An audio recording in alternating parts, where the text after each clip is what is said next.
আসসালামু আলাইকুম। ক্লাস 8-এর ইতিহাসের ক্লাসে আজ তোমাদের চার্লস উডের প্রতিবেদন কি ছিল এবং চার্লস উডের প্রতিবেদন ভারতবর্ষের যে শিক্ষা ব্যবস্থা সে শিক্ষা ব্যবস্থার উপরে কি প্রভাব ফেলেছিল সে সম্পর্কে আলোচনা করব। 2 নম্বর আছে ইজারাদারি ব্যবস্থা বা পাঁচশালা বন্দোবস্ত। ইজারাদারি ব্যবস্থা বা পাঁচশালা বন্দোবস্ত নিয়ে আলোচনা করব। আর 3 নম্বর জমি জরিপ ও রাজস্ব নির্ধারণ ভারতের পক্ষে কতটা লাভজনক হয়েছিল সে সম্পর্কে একটা আলোচনা করব। প্রথমে দেখো উডের ডেসপ্যাচ।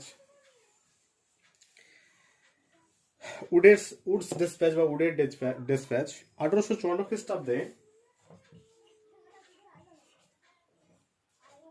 1854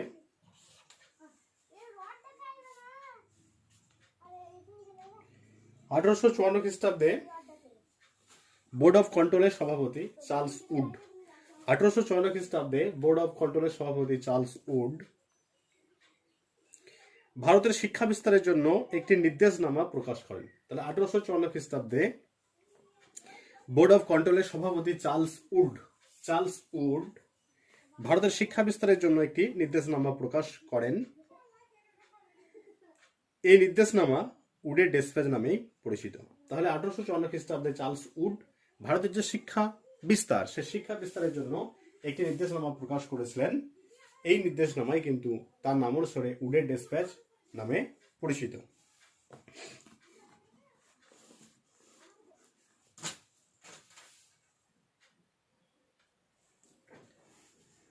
উডের ডেসপ্যাচের সুপারিশগুলো কি কি ছিল?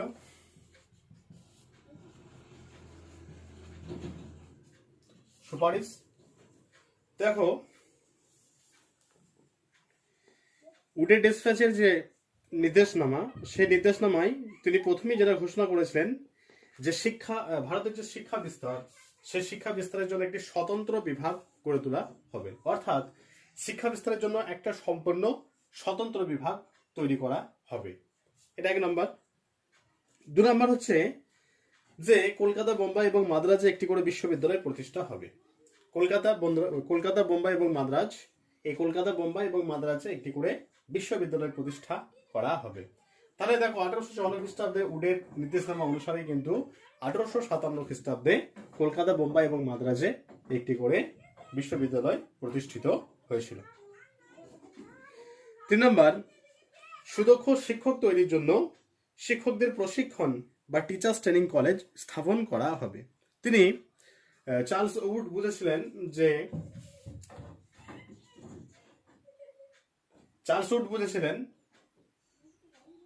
যে প্রশিক্ষণ প্রাপ্ত যদি শিক্ষক না থাকে, শিক্ষক মন্ডলী যদি না থাকে, তাহলে ছাত্রদের পঠন পাঠন কিন্তু ঠিকঠাক ভাবে হবে না। তাই তিনি প্রথমে বুঝতে পেরেছিলেন যে সঠিকভাবে শিক্ষকদের গাইড দেওয়ার জন্য, শিক্ষকরা যাতে ঠিকঠাকভাবে তারা ছাত্রদের গাইড দিতে পারে, তার জন্য কিন্তু তিনি প্রথমেই বলেছিলেন যে একটা টিচার্স ট্রেনিং কলেজ স্থাপন করার কথা, এবং এই টিচার্স ট্রেনিং কলেজে কিভাবে ছাত্রদের পাঠদান দেওয়া হবে সেই বিষয়ে সবকিছুই শিক্ষা দেওয়া হবে। 4 নম্বর, চার্লস উড দেশীয় ভাষার মাধ্যমে তিনি শিক্ষাদানে বিশ্বাসী ছিলেন। অর্থাৎ দেশীয় ভাষায় সাধারণ মানুষরা বেশি সাবলীল, তাই তিনি বুঝেছিলেন যে দেশীয় ভাষায় যদি শিক্ষা দেওয়া হয় তাহলে সেটা খুব সহজেই ছাত্রদের বোধগম্য হবে। এই কথাটা চিন্তা ভাবনা করেই কিন্তু তিনি দেশীয় ভাষায় শিক্ষাদানের তিনি পক্ষপাতী ছিলেন। আর চার্লস উড সমাজে যে নারী, সেই নারী সমাজের শিক্ষার কথা তিনি বলেছিলেন যে সমাজকে এগিয়ে নিয়ে যাওয়ার জন্য একটা সমাজের উন্নতি এবং অগ্রগতি নারীদের উপর অনেকাংশে নির্ভরশীল, বা নারীরা এক্ষেত্রে মুখ্য ভূমিকা গ্রহণ করে। তাই নারীরা যদি অশিক্ষিত থাকে তাহলে কিন্তু সমাজ পিছিয়ে পড়বে। এই কথা চিন্তা ভাবনা করেই তিনি নারী শিক্ষার বিষয়ে তিনি জোর দিয়েছিলেন। তবে চার্লস উডের যে সুপারিশ, সেই সুপারিশগুলি হলো যে শিক্ষা বিস্তারের জন্য তিনি একটা স্বতন্ত্র শিক্ষা প্রতিষ্ঠান স্থাপন করছেন, যেটা শুধুমাত্র শিক্ষা বিস্তারের ক্ষেত্রেই সেই প্রতিষ্ঠানটি কাজ করবে। 2 নম্বর হচ্ছে যে কলকাতা, বোম্বাই এবং মাদ্রাজে তিনি বিশ্ববিদ্যালয় প্রতিষ্ঠার কথা ঘোষণা করেছিলেন, এবং সেই মোতাবেক পরবর্তীকালে আমরা দেখব যে 1857 খ্রিস্টাব্দে কলকাতা, বোম্বাই এবং মাদ্রাজে 3টি বিশ্ববিদ্যালয় স্থাপিত হয়েছিল।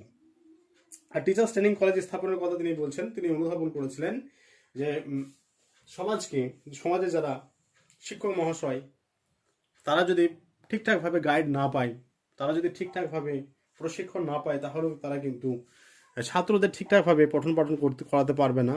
এই কথাটা মাথায় রেখে কিন্তু তিনি টিচার্স ট্রেনিং কলেজ স্থাপনের কথা বলেছিলেন। আর দেশীয় ভাষায় মানুষরা বেশি সাবলীল, দেশীয় ভাষায় যাতে সাধারণ মানুষরা শিক্ষা পায় তার উপরে তিনি জোর দিয়েছিলেন। আর চার্লস উড দেখেছিলেন যে নারী হচ্ছে সমাজের একটি অংশ, তাই নারীদের শিক্ষা দেওয়ার জন্য তিনি জোর দিয়েছিলেন, যে নারী শিক্ষার প্রসার ঘটানোর জন্য কিন্তু তিনি জোর দিয়েছিলেন। এরপর চার্লস উডের যে সুপারিশ, সেই সুপারিশগুলো কতটা বাস্তবায়িত হয়েছিল, চার্লস উডের যে সুপারিশ, সেই সুপারিশ কতটা বাস্তবায়িত হয়েছিল বা ভারতের যে শিক্ষা বিস্তারের ক্ষেত্রে কতটা লাভজনক হয়েছিল, তাহলে ফলাফল কি দেখো। একটু আগে বলেছি যে 1854 খ্রিস্টাব্দে চার্লস উড তার যে প্রতিবেদন, সেই প্রতিবেদনে বলেছেন যে কলকাতা, বোম্বাই এবং মাদ্রাজে বিশ্ববিদ্যালয় স্থাপন, সেটাই কিন্তু এখানে 1857 খ্রিস্টাব্দে সেটার বাস্তবায়ন ঘটেছিল। 1854 খ্রিস্টাব্দে তিনি ঘোষণা করেছিলেন কলকাতা, বোম্বাই এবং মাদ্রাজে বিশ্ববিদ্যালয় প্রতিষ্ঠার কথা তিনি ঘোষণা করেছিলেন, সেটাই কিন্তু বাস্তবায়িত হলো 1857 খ্রিস্টাব্দে। 1857 খ্রিস্টাব্দে কলকাতা, বোম্বাই এবং মাদ্রাজে বিশ্ববিদ্যালয় প্রতিষ্ঠা হয়েছিল। আর 1855 খ্রিস্টাব্দে বাংলা, বোম্বাই এবং পাঞ্জাবে এই 3টি প্রদেশের শিক্ষা দপ্তর প্রতিষ্ঠিত হয়েছিল। চার্লস উডের যে নির্দেশনামা, সেই নির্দেশনামা অনুসারে ভারতের বিদ্যালয়ের সংখ্যা কিন্তু অনেক বেড়েছিল এবং সরকারি বিদ্যালয়ের পাশাপাশি বহু বেসরকারি উদ্যোগেও ভারতবর্ষে কিন্তু অনেক বিদ্যালয় স্থাপিত হয়েছিল। এর ফলে শিক্ষার ক্ষেত্রে একটা আমূল পরিবর্তন ঘটেছিল। এবং এই নির্দেশনামা অনুসারে চার্লস উডের যে ডেসপ্যাচ, সেই ডেসপ্যাচ বা নির্দেশনামা অনুসারে ভারতের আধুনিক শিক্ষা ব্যবস্থা গড়ে উঠেছিল। এজন্য চার্লস উডের যে প্রতিবেদন বা চার্লস উডের ডেসপ্যাচ যেটাকে আমরা বলছি, সেই উডের ডেসপ্যাচকে ভারতের যে শিক্ষা বিস্তার, সেই শিক্ষা বিস্তারের ম্যাগনা কার্টা বলা হয়। ভারতের শিক্ষা বিস্তারের ম্যাগনা কার্টা বলা হয়। কেন ম্যাগনা কার্টা বলা হচ্ছে না, চার্লস উডের নির্দেশনামা অনুসারে, চার্লস উডের ডিসপ্যাচ বা নির্দেশনামা, সেই নির্দেশনামা অনুসারে আধুনিক ভারতের শিক্ষা ব্যবস্থা প্রবর্তিত হয়। এই কারণেই চার্লস উডের নির্দেশনামাকে ভারতবর্ষের আধুনিক যে শিক্ষা ব্যবস্থা, সেই শিক্ষা ব্যবস্থার ম্যাগনা কার্টা বলা হয়। এবং এই উডের ডিসপ্যাচের নির্দেশ অনুসারে বা উডের নির্দেশনামা বা ডিসপ্যাচের প্রতিবেদনের ক্ষেত্রে কিন্তু ভারতের শিক্ষা ব্যবস্থার ক্ষেত্রে একটা আমূল পরিবর্তন ঘটে। তাই আমরা বলতে পারি যে ভারতের যে শিক্ষা ব্যবস্থা, আধুনিক শিক্ষা ব্যবস্থা, সেই শিক্ষা ব্যবস্থার ক্ষেত্রে চার্লস উডের অবদান কিন্তু অনস্বীকার্য। অর্থাৎ চার্লস উডের যে প্রতিবেদন, সেই প্রতিবেদনের ভিত্তি করে এই সমস্ত জিনিসগুলো তৈরি হয়েছিল। তাই ভারতের শিক্ষা ব্যবস্থার ক্ষেত্রে চার্লস উড একটি গুরুত্বপূর্ণ ভূমিকা পালন করেছিল বলে মনে করা হয়। নেক্সট হচ্ছে ইজারাদারি ব্যবস্থা। ইজারাদারি ব্যবস্থা ভারতে রাজস্ব ব্যবস্থার উপর পরীক্ষা নিরীক্ষা করার জন্য ওয়ারেন হেস্টিংস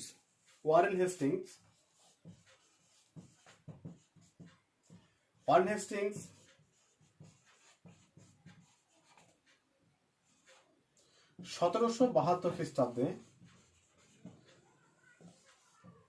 তাহলে ভারতবর্ষের যে রাজস্ব ব্যবস্থা, সেই রাজস্ব ব্যবস্থার উপরে পরীক্ষা নিরীক্ষা করার জন্য ওয়ারেন হেস্টিংস 1772 খ্রিস্টাব্দে বাংলাদেশে সর্বপ্রথম পাঁচশালা বন্দোবস্ত প্রবর্তন করেছিলেন। এই পাঁচশালা প্রবর্তন কে কাজে লাগানোর জন্য, পাঁচশালা ব্যবস্থাকে কাজে লাগানোর জন্য বা পাঁচশালা ব্যবস্থা যাতে আরো মজবুত হয়, তার জন্য তিনি একটি ভ্রাম্যমাণ কমিটি গঠন করেছিলেন। এই কমিটি প্রতিটি জেলায় গিয়ে নিলামে সর্বোচ্চ নিলামদারকে 5 বছরের জন্য জমিদারি ইজারা দেন। এর ফলে ইজারাদার নামে একটা নতুন জমিদার শ্রেণীর উদ্ভব হয় এবং এই জন্যই এই ব্যবস্থাকে ইজারাদারি ব্যবস্থা বলা হয়। তাহলে দেখো, পাঁচশালা বন্দোবস্ত আর ইজারাদারি ব্যবস্থা কিন্তু একই জিনিস। যেহেতু ইজারাদারদের 5 বছরের জন্য জমিদারির নিলাম দেওয়া হয়েছিল, তাই এই ব্যবস্থা কিন্তু ইজারাদারি ব্যবস্থা নামে পরিচিত। তাহলে 1772 খ্রিস্টাব্দে ওয়ারেন হেস্টিংস এই ভারতবর্ষের যে রাজস্ব ব্যবস্থা, সেই রাজস্ব ব্যবস্থার ক্ষেত্রে পরীক্ষা নিরীক্ষা করার জন্য তিনি এই ব্যবস্থা চালু করেছিলেন। তাহলে ইজারাদারি ব্যবস্থার প্রবর্তক কি, কত সালে প্রবর্তন করেছিলেন, বা ইজারাদারি ব্যবস্থার অপর নাম কি? ইজারাদারি ব্যবস্থার অপর নাম হলো পাঁচশালা ব্যবস্থা, বা পাঁচশালা বন্দোবস্তের অপর নাম হলো ইজারাদারি ব্যবস্থা। আর এর এই ব্যবস্থা প্রবর্তন করেছিলেন 1772 খ্রিস্টাব্দে ওয়ারেন হেস্টিংস। তাহলে এই একটা তিনি ভ্রাম্যমাণ কমিটি গঠন করেছিলেন, এবং এই প্রতিটি জেলায় জেলায় এই কমিটির ঘুরত, এবং যে সর্বোচ্চ বেশি নিলামে যার ডাক সবচেয়ে বেশি উঠতো তাকে কিন্তু জমিদারি দেওয়া হতো। এবং এটা ভ্যালিডিটি ছিল কত বছর, এর বৈধতা ছিল কত বছর? এর বৈধতা ছিল বা এর সময়সীমা ছিল 5 বছর। 5 বছরের জন্য দেওয়া হতো।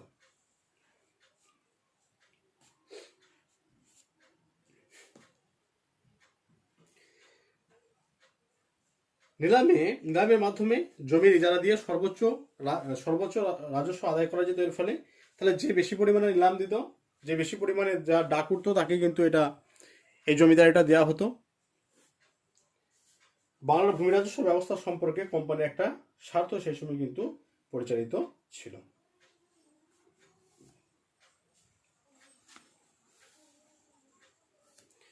তাহলে ইজারাদারি ব্যবস্থার ত্রুটি কি ছিল?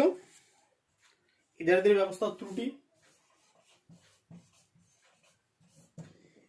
ব্যবস্থার বেশ কিছু ত্রুটি ছিল। 1 নম্বর হচ্ছে যে জমিদাররা কৃষকদের ওপর বেশি রাজস্বের জন্য অত্যাচার করত। দেখো, এখানে বলেছি যে সবচেয়ে, এই একটা ধরো জমিদারি, সেই জমিদারি নিলাম হবে, যে সবচেয়ে বেশি রাজস্ব সরকারকে দিবে তাকেই জমিদারিটা দেওয়া হবে। তাই এখানে যে সমস্ত কৃষকগুলো এই জমিদারির অন্তর্গত যে সমস্ত কৃষকরা থাকতো, তাদের উপরে বেশি পরিমাণে কিন্তু রাজস্ব আদায় করা হতো, এবং রাজস্ব দিতে না পারলে কৃষকদেরকে অত্যাচার করা হতো। 2, সরকারের আয় কিন্তু এক্ষেত্রে অনিশ্চিত হয়েছিল। সরকারের আয় কিন্তু এক্ষেত্রে নিশ্চিত ছিল না। আর কৃষির উন্নতি ব্যাহত হয়, এবং যারা কৃষক তারাও কিন্তু এই চাষবাসের কাজ থেকে অমনোযোগী হয়ে পড়ে, কেননা এখানে রাজস্বের পরিমাণটা কিন্তু অত্যধিক হারে বেড়ে গিয়েছিল।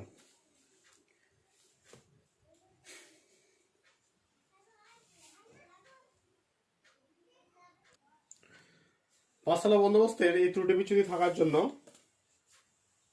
একশালা বন্দোবস্ত প্রবর্তন করা হয়েছিল। তাহলে 5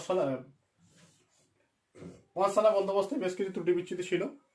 সেই ত্রুটি বিচ্যুতি গুলো দূর করার জন্য 1777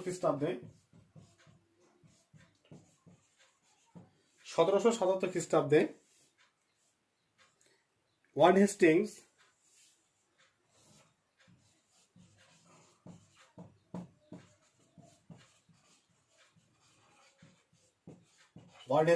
একশালা বন্দোবস্ত চালু করেছিলেন।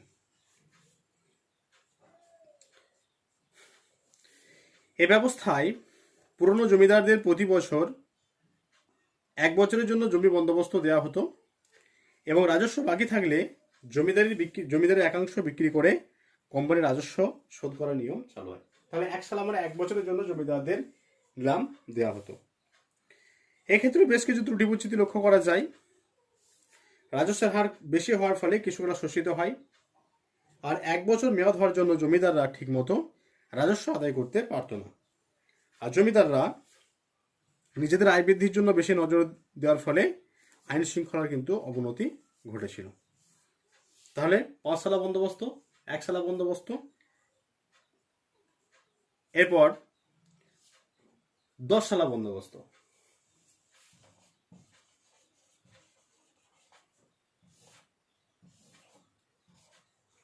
10 শালা বন্দোবস্ত আমরা বুঝতে পারছো 10 বছরের জন্য দেওয়া হয়েছিল। লর্ড কর্নওয়ালিস 1790 খ্রিস্টাব্দে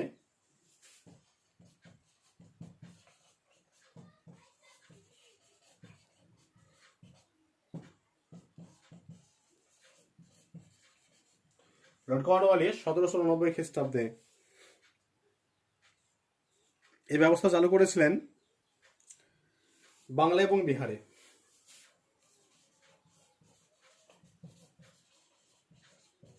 বাংলা এবং বিহারে 1799 খ্রিস্টাব্দে লর্ড কর্নওয়ালিস এই ব্যবস্থা চালু করেছিলেন।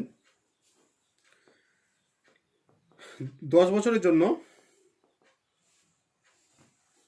দেওয়া হয়েছিল, এই কারণে নাম হচ্ছে 10 সালা বন্দোবস্ত। তোমাদের বইয়ের সালটা একটু ভুল আছে, 1790 আছে, এটা 1789 হবে, 1789 হবে এটা। 1789 খ্রিস্টাব্দে লর্ড কর্নওয়ালিস এই বাংলা এবং বিহারে এই 10 সালা বন্দোবস্ত চালু করেছিলেন। এই 10 সালা বন্দোবস্তের বেশ কিছু ত্রুটি বিচ্যুতি লক্ষ্য করে 1793 খ্রিস্টাব্দে 22শে মার্চ চিরস্থায়ী বন্দোবস্ত প্রবর্তিত হয় বাংলা, বিহার এবং উড়িষ্যায়। তাহলে 1793 খ্রিস্টাব্দে বাংলা, বিহার ও উড়িষ্যায় বাংলা, বিহার এবং উড়িষ্যায় 1793 খ্রিস্টাব্দে 22শে মার্চ এই চিরস্থায়ী বন্দোবস্ত প্রবর্তিত হয়।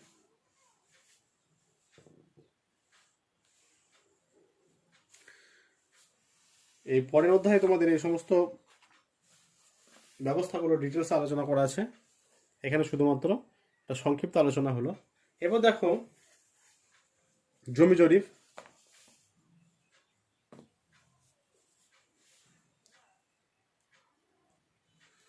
জমি জরিপ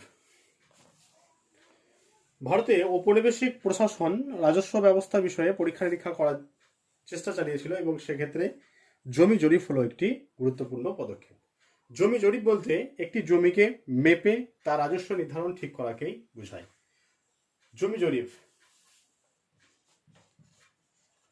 একটি জমির আয়তন মেপে, একটা জমির কত আয়তন, সে আয়তন মেপে একটা জমি, সেই জমির আয়তনটা মেপে নিয়ে তার কত রাজস্ব হবে, কত রাজস্ব সেই কৃষককে দিতে হবে সেটা ঠিক করাকেই এক কথায় বলা হয় জমি জরিপ।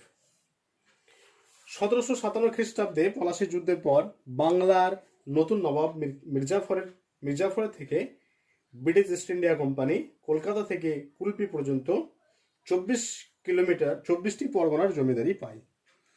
তখন রবার্ট ক্লাইভ নতুন জমিদারি মাপজোকের জন্য একদল জমি জরিপের খোঁজ করেছিলেন। তিনি 1760 খ্রিস্টাব্দে ফ্র্যাগল্যান্ড নতুন 24 পরগনার জমি জরিপের কাজ শুরু করেছিলেন। তবে এই কাজটি কিন্তু তিনি শেষ করার আগেই তিনি মারা যান। তার কাজ শেষ করেছিলেন হগ ক্যামেরন। তাহলে 1760 খ্রিস্টাব্দে ফ্র্যাগল্যান্ড তিনি জমি জরিপের কাজ শুরু করেছেন। 1760 খ্রিস্টাব্দে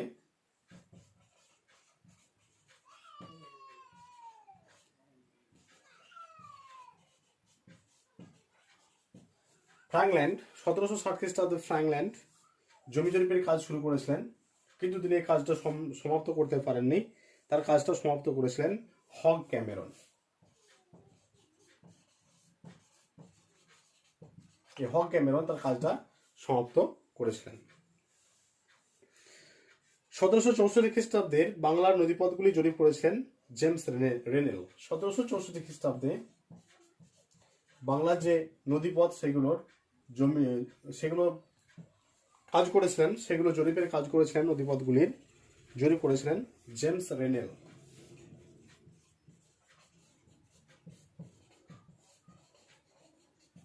তিনি এই কাজটা করেছিলেন। 1767 খ্রিস্টাব্দে ব্রিটিশ কোম্পানি ভারতের সার্ভেয়ার জেনারেল বা জমি জরিপ বিভাগের প্রধান হিসেবে তাকে নিযুক্ত করেছিলেন।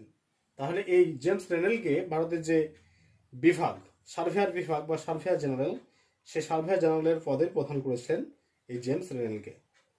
বাংলার নদীপথগুলি জরিপ করে রেনেল মোট 16টি মানচিত্র তৈরি করেছিলেন। সেই আমলের বাংলার নদীপথের মানচিত্র বানানো হয়েছিল। 1770 খ্রিস্টাব্দে মুর্শিদাবাদে কন্ট্রোলিং কাউন্সিল অফ রেভিনিউ নামের একটি কমিটি গঠন করা হয়েছিল। আর একটা রেভিনিউ বোর্ড তৈরি করা হলো, তার নাম ছিল কমিটি অফ রেভিনিউ। 1786 খ্রিস্টাব্দে কমিটি অফ রেভিনিউকে নতুন করে সাজিয়ে তার নাম দেওয়া হয় বোর্ড অফ রেভিনিউ। তাহলে council controlling council of revenue A committee of revenue নামে একটা পদ তৈরি হচ্ছে এবং 1776 খ্রিস্টাব্দে এই কমিটির নাম হলো বোর্ড অফ রেভিনিউ। সে থেকে এই নতুন বোর্ড অফ রেভিনিউ রাজস্ব সংক্রান্ত বিষয়ে দেখাশোনা করে। কমিটি অফ রেভিনিউ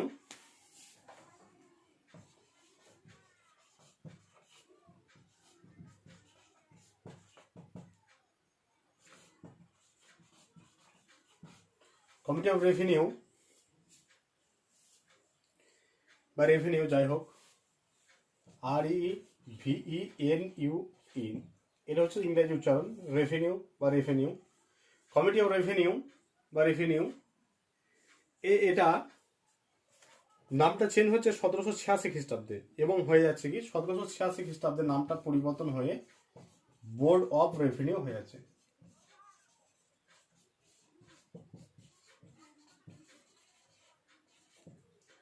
তাহলে বোর্ড অফ রেভিনিউ নামকরণ হচ্ছে কত? বোর্ড অফ রেভিনিউ নামকরণ হচ্ছে 1786 খ্রিস্টাব্দে। এই কমিটি অফ রেভিনিউ এই নামটা চেঞ্জ হয়ে 1786 খ্রিস্টাব্দের নাম হচ্ছে বোর্ড অফ রেভিনিউ এবং এই বোর্ড অফ রেভিনিউ কিন্তু পরবর্তীকালে রাজস্ব বিষয়ে দেখাশোনা করে।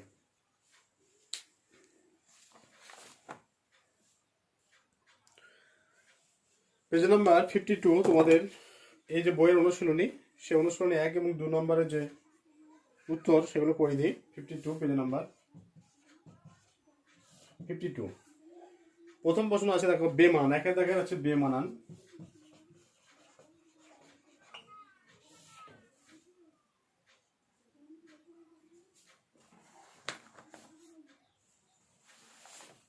ক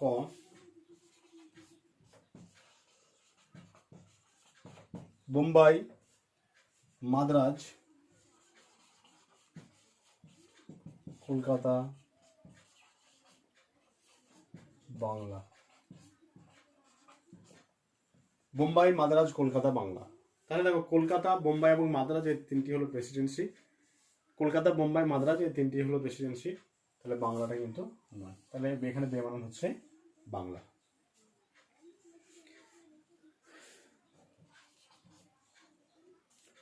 ক্লাইভ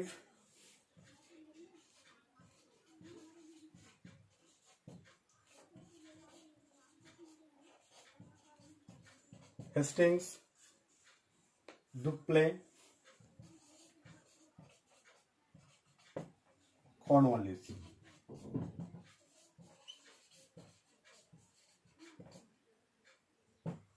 ক্লাইভ, হেস্টিংস আর কর্নওয়ালিস এরা হচ্ছে ইংরেজ, ডুপ্লে হচ্ছে ফরাসি। তাহলে জোসেফ ডুপ্লে ফরাসি, এখানে এটা ফরাসি হলো, এই সরি ডুপ্লে হলো বেমানান। গো আছে বাংলা, বিহার, সিন্ধু প্রদেশ, উড়িষ্যা।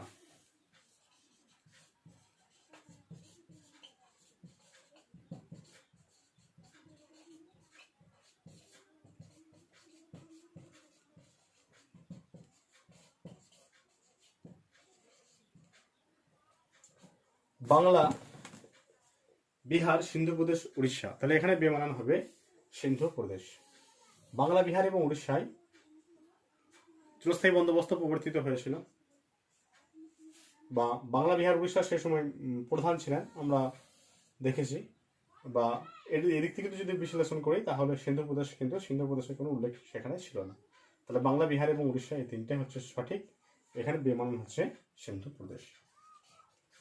ঘ আছে David Hare,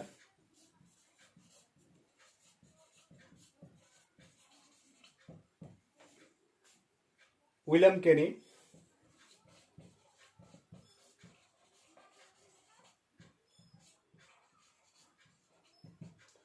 Jonathan Duncan,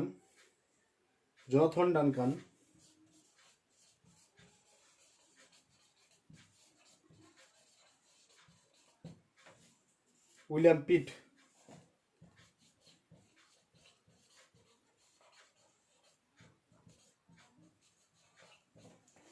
David Hare, William carry, Jonathan Duncan এরা কিন্তু ভারতবর্ষের যে শিক্ষা শিক্ষা বিস্তারের ক্ষেত্রে উল্লেখযোগ্য ভূমিকা পালন করেছিলেন। সেক্ষেত্রে উইলিয়াম পিট কিন্তু অতটা গুরুত্বপূর্ণ ভূমিকা পালন করেননি, তাই এখানে বেমান হবে William peat. David here, William carry, Jonathan Duncan ভারতের যে শিক্ষা বিস্তার সেই শিক্ষা বিস্তারের ক্ষেত্রে গুরুত্বপূর্ণ ভূমিকা পালন করেছিলেন। উইলিয়াম পিট কিন্তু অতটা গুরুত্বপূর্ণ, উইলিয়াম পিটের এক্ষেত্রে কোনো অবদান পাওয়া যায় না, তাই এখানে বেমান হচ্ছে উইলিয়াম পিট।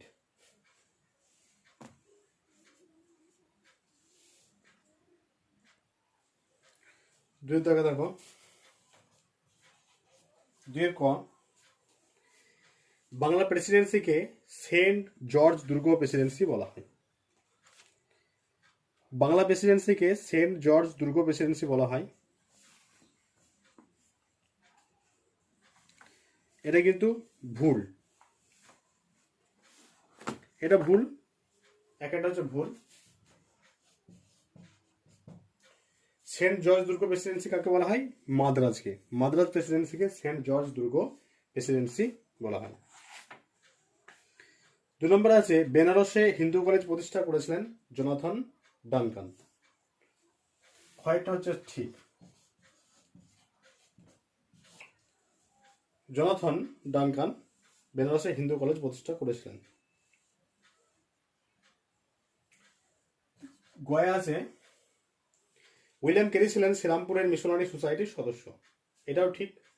উইলিয়াম ক্যারি, মার্সম্যান আর উইলিয়াম ওয়ার্ড এরা শ্রীরামপুর ত্রয় নামে পরিচিত, তাই এটা ঠিক। ঘয়েরটা দেখো, ঘয়েরটা 10 বছরের ভূমি রাজস্ব ব্যবস্থার জন্য কোম্পানি ইজারাদারি ব্যবস্থা চালু করেছিলেন। এটা ভুল, এটা 5 সালের ব্যবস্থা চালু করেছিলেন। 10 বছরের হবে না, এটা 5 বছরের ভূমি রাজস্ব ব্যবস্থার জন্য কোম্পানি ইজারাদারি ব্যবস্থা চালু করেছিলেন। তাহলে দুটো ঠিক, দুটো ভুল।